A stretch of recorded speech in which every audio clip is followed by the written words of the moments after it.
My name is Nora Whitaker. I'm a Major General in the United States Army, with over 20 years of service, 5 overseas deployments, and more classified citations than my family would ever bother to count. But to them, I was still just the quiet one. The one who missed birthdays. The one who never settled down. The one who chose duty over family, like it was a sin. The last time I sat across from them was Christmas years ago. My mother poured wine without asking and said, "Well, at least Lauren will be the one taking care of us in our old age." My father nodded, like that was fact, not a wound. And Lauren just smiled, that polished smile of hers, the kind that won scholarships and magazine features. I didn't respond. I didn't need to. Some battles aren't worth starting in someone else's living room. So I stopped showing up.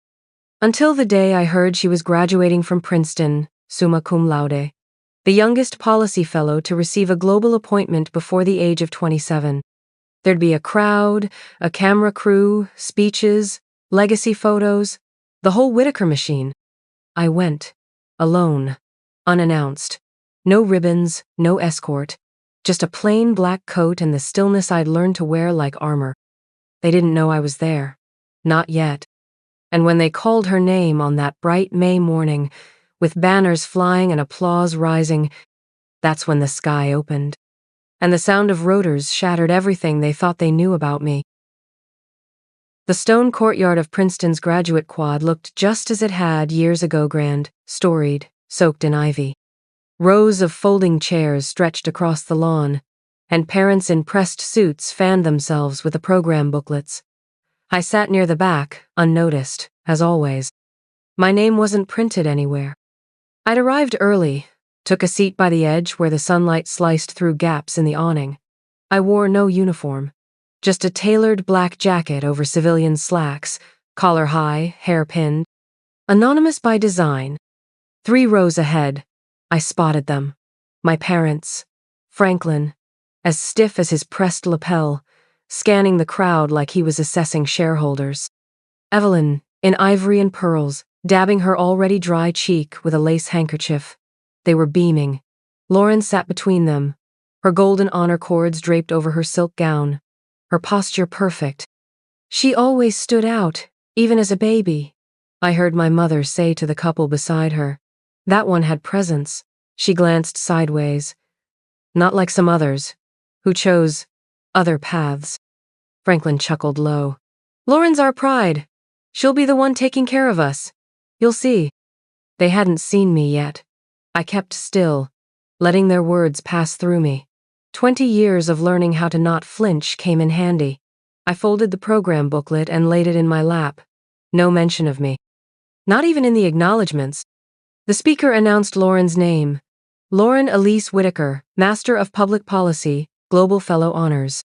The audience clapped. Cameras clicked. My father stood to cheer. Evelyn touched her pearls as Lauren made her way up the steps. Chin high, eyes shimmering. Then, a vibration. Low, at first. A sound just beneath the surface, like distant thunder. People looked around. The faculty on stage paused mid-handshake. The announcer stalled. And then it came hard and fast. The chop of rotor blades. My eyes rose slowly. A UH-60 Blackhawk tore through the morning sky, descending over the quad like a phantom from another world. Its shadow cut across the gowns, the ivy, the banners. Gasps. Hats blew off. A few people stumbled backward. Phones tilted up. Parents shielded their children. The helicopter hovered just above the quad before easing into a precise, slow landing in the open space behind the stage. A swirl of grass and confetti spiraled through the air as the side door opened. I stood. One step forward, then another, my coat lifted slightly in the wind. A soldier stepped out in full uniform. Dust and tension hung between us as he scanned the crowd. His gaze stopped on me. He raised his arm in salute, sharp and unmistakable. Then came the words, "General Whitaker, Washington needs you." Every neck turned. My mother's mouth parted. My father froze mid-clap.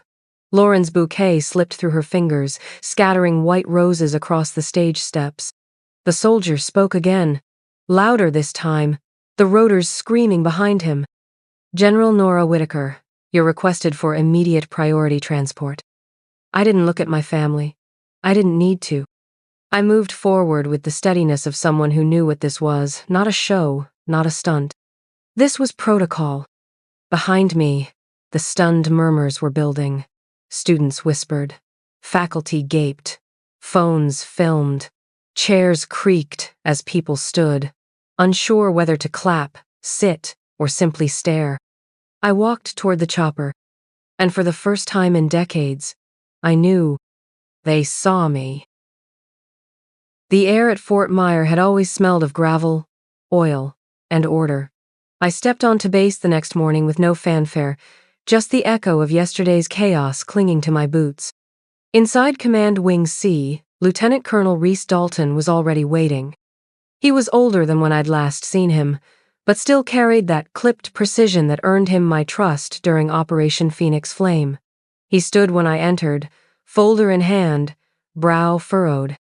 "You made headlines," he said without a hint of judgment. "I didn't plan to," I replied. "I know, but you're going to want to see this." He handed me the folder. It was thicker than I expected. Inside, photocopies of contracts, authorization logs, internal Department of Defense memosol stamped with my name, my clearance, my digital ID. But not my consent. "What is this?" I asked. "Someone's been using your credentials, ma'am. Since 2016. Small procurements at first, black budget taps, logistics clearances. It flew under radar until it didn't." I flipped to the digital authorization logs, my ID codes, my clearance level, my name. The signature? Almost perfect. But I didn't sign it. Reese stepped beside me. "Last week, our financial compliance unit pinged one of the accounts. The recipient company raised a red flag during a parallel investigation." "What company?" He hesitated.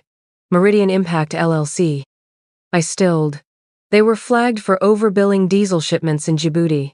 I wrote a memo on them in 2019. "I know," he said. "That memo's in the file. But someone reopened dealings with them under your ID." I stepped back, jaw tightening. "How much?" "Initial transaction. 750, zero. But it was part of a series. Multiple funds, staggered across 3 fiscal years. Total. Estimated misuse upwards of 17 million. My spine stiffened.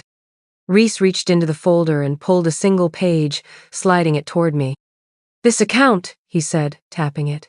"It was opened in 2017. Secondary beneficiary listed. Lauren Elise Whitaker." I stared at the name. The breath left my lungs like it had been yanked. Reese raised his hands. "She may not have known, but whoever created this trail, they were inside your life."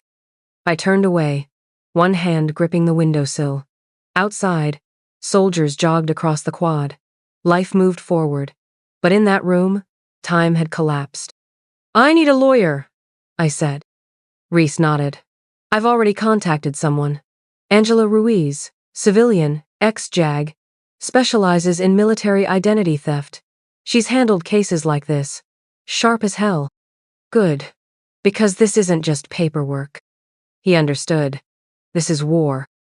Oof. Angela arrived 2 hours later, soaked from the drizzle but all business.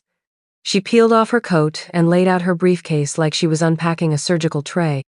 "I've reviewed the files," she said without preamble. "This isn't just misuse, it's constructed fraud. The signature? Digitally generated. Clean, too clean. No pressure points, no pen drag. That software possibly Signif Pro, banned for military use." She tapped the page where my signature glowed beneath the header. "This is forgery," she said. "Federal under 18 U.S. Code Section 1028. But it gets worse." She opened her laptop and pulled up a document trail Reese had retrieved. On screen, a fax from 2016, sent from a residential address in Arlington, Virginia. The sender? Franklin Whitaker. I didn't speak. I didn't blink. Angela continued.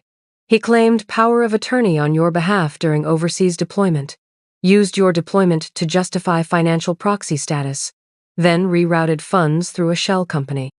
He said I was unreachable? I asked. She clicked again. A WAV file opened. Audio crackled. She's deployed. Doesn't need to be involved. I'm her legal proxy. She trusts me. My father's voice. Clear. Calm. Calculated. Angela paused. If we verify chain of custody, this is admissible. I want to press charges, I said. Publicly. She looked up. If you do, it won't be quiet. Your name. His name. Your career. It'll all be exposed. Then so be it. Angela gave a single nod, then added quietly. Just one thing. What? Are you ready to testify? To stand in court and say, my father forged my name? I swallowed. Yes, I said, because for too long, he used mine like it belonged to him, and I want it back. The restaurant was the kind of place where even the silverware looked rehearsed crystal chandeliers, waiters in black vests, and white linen that made you feel guilty for using a napkin. Lauren's graduation dinner was being held in the exclusive upper hall overlooking the Potomac, a private room for donors, diplomats, and the Whitaker name. I hadn't been invited. I showed up anyway. When I stepped inside, the temperature dropped by 10 degrees. Evelyn was mid-laugh when she saw me. Her smile faltered but didn't break. Nora, she said smoothly, as if I were a misplaced coat. You made it. Franklin didn't stand. He just nodded, slow and unreadable.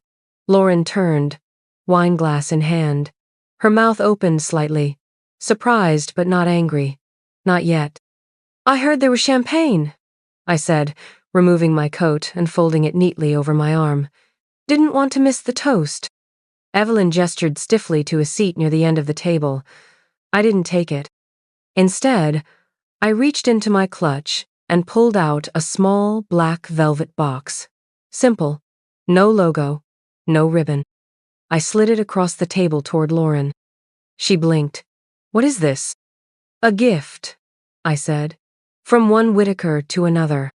She opened the box slowly. Inside was a sterling silver bracelet plain except for 11 engraved characters along the inside band. 13 Bravo 62, Nora. My deployment ID. Her brow furrowed. What does that mean? A reminder, I said, that names matter, and that even when buried, some names leave fingerprints. Franklin set down his fork. This isn't the time for cryptic lectures. I turned to him. Actually, it's the perfect time. Lauren glanced between us. What's going on? I've been reviewing some old paperwork, I said. Meridian Impact ring a bell? Franklin didn't flinch. Should it? Evelyn interjected quickly. Nora, darling, we're celebrating tonight. Let's not dredge up. Dredge up what? I said, still looking at my father. Because I think it's time we did. He reached for his water glass, but his fingers trembled. Just slightly. Barely noticeable unless you'd been trained to spot it. I let silence do the rest. Oof. Back at Angela's office the next day, we stood around what we'd begun calling the war table. 2 whiteboards littered with dates, arrows, contract numbers. On the table, evidence files, chain of custody forms, server logs. We're close, she said. Deborah Chan agreed to meet. She was Meridian's accountant? I asked. Senior one. Left the firm in 2021. She kept records copies of the original faxes. Angela smiled without warmth. Including one sent from your father's office, with your forged signature already applied. Reese leaned forward. She asked Franklin at the time whether authorization should be confirmed. He told her, quote, "It's already cleared beyond your pay grade." Good, I said. She'll testify? She's scared, Angela admitted. But she's willing. Later that afternoon, in a quiet downtown conference room, Deborah Chan arrived carrying an old laptop and a stack of folders. Her hands shook, but her voice didn't. I don't know who Nora Whitaker is personally, she said, but I know someone stole her name. She laid out the fax logs, the financial entries, and the metadata traces. The dates aligned with my overseas deployment records. The documents were signed before they were dated, an old fraud trick. Angela was already building the federal complaint file. We've got 5 pillars now: forged signature, IP logs, beneficiary trails, whistleblower testimony, and deployment mismatch. I stared at the board, then stepped forward and wrote one name at the top: Franklin Whitaker. Angela exhaled. That's the final confirmation. We're ready to file. I didn't speak. I didn't smile. But deep down, I felt something shift, like a locked door, finally swinging open. The federal hearing room was colder than I expected, not by temperature, but by tone. Beige walls, frosted glass, the faint hum of fluorescent lights. No audience, just law. At the table across from me sat Franklin Whitaker, flanked by 2 attorneys in matching gray suits. His posture was perfect, polished. Lauren sat beside him, hands folded tightly in her lap, her gaze flickering between faces like she was waiting for someone to break formation. Angela Ruiz sat to my left, calm and collected. A single folder rested between us, thick with truth. The lead commissioner adjusted his microphone. This preliminary review will determine whether formal federal charges will be pursued regarding allegations of identity fraud, financial misconduct, and impersonation of classified military authority. Major General Whitaker, you may proceed. Angela stood first. Her voice was deliberate. Between 2016 and 2021, Franklin Whitaker knowingly used his daughter's name, military credentials, and security clearance to authorize a series of fraudulent contracts.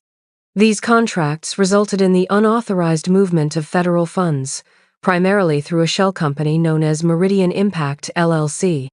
She handed over Exhibit A, a digital printout of the contract metadata. It was digitally signed, Angela said, but the signature was engineered, not handwritten. The software used Signif Pro has been banned for military contracts since 2015. The commissioner nodded.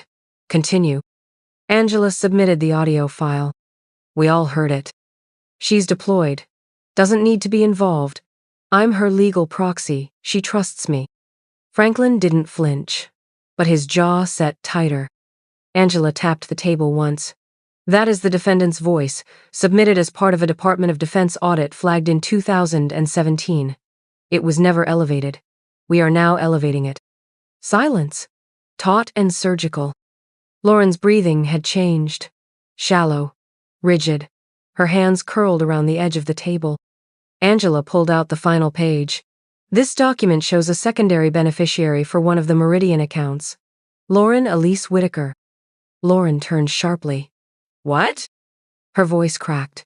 She looked at the page. Her name typed beneath mine. Clear. Undeniable. You used me, she whispered. Franklin didn't answer. Angela spoke instead. Whether she knew or not, Mr. Whitaker positioned his daughter as both victim and shield. The money passed through accounts tied to her name. That makes her a witness and potentially more. The commissioner turned to me. General Whitaker, would you like to make a statement? I stood. I served overseas while this was happening, I said. I was in Eastern Europe, Northern Africa, Afghanistan. I returned each time to silence. No one in my family asked what I'd seen, or what I carried, but they used what I'd earned. My voice didn't shake. I came home to find debt in my name, contracts I'd never signed, and a family that spoke my name only when it was useful. Not when I needed them, only when they needed me. Lauren's eyes were on the floor now. She hadn't said another word. Angela sat again. The Defense Department has provided matching deployment logs, verifying that Major General Whitaker was not on U.S. soil during the timeframes in question. She had no access to domestic systems, no legal means to approve these transactions. The commissioner folded his hands. This session will reconvene in 72 hours for final determination. Until then, all parties are instructed not to discuss proceedings publicly. The gavel dropped with a hollow thud. As people stood, chairs scraping the floor, Franklin remained seated. He looked not at me but through me. The way a man looks at something already slipping away. Lauren turned. For the first time, her eyes met mine with superiority, not with sarcasm, but with something close to grief. She reached out and placed her hand lightly on mine. "How long have you known?" she whispered. I didn't answer. I didn't need to. Because in that moment, she understood. Some truths don't explode. They unravel quietly, and all at once. 1 week after the hearing, the Justice Department made it official. Franklin Whitaker was indicted on 4 federal counts: identity theft, impersonation of classified personnel, fraudulent misuse of military access, and financial embezzlement through government-linked shell firms. His assets, over $17 million in diversified holdings, were frozen pending review. His name was stripped from advisory boards, alumni foundations, and private equity boards across the East Coast. The man who once signed my name with confidence was now required to explain under oath why he ever thought it belonged to him. But they didn't print my name, not in the headlines. I asked Angela to keep it out. No interviews, no press conferences, no TV panels dissecting my trauma for content. I didn't want fame. I wanted silence. I wanted the record corrected. 3 days later, I stood beneath the vaulted rotunda of the Pentagon's Hall of Honor. Rows of polished shoes and full-dress uniforms lined the room. The Distinguished Service Medal was pinned above my heart, the light catching its edges like the truth itself undeniable. When I stepped to the microphone, I didn't talk about deployments, or medals, or what it cost to come home and find my name broken open like a vault. I said, "I am not the legacy of a man who used my silence for personal gain. I am the one who endured, the one who stood still when the world forgot. And today, I write my name back letter by letter onto the history they tried to erase." In the front row, Lauren sat beside Reese. She didn't cry, she didn't smile, but her eyes stayed on mine. That was enough. That night, in my office, I opened a wooden box. Inside, the medal, and an old photo of my unit Phoenix Flame, the ones who never got ceremonies, never got their names spoken out loud. I placed the medal beside them, closed the box, and breathed. Some wars aren't fought with weapons. Some victories aren't loud. But when justice lands like a helicopter in spring, even silence remembers the sound of your name.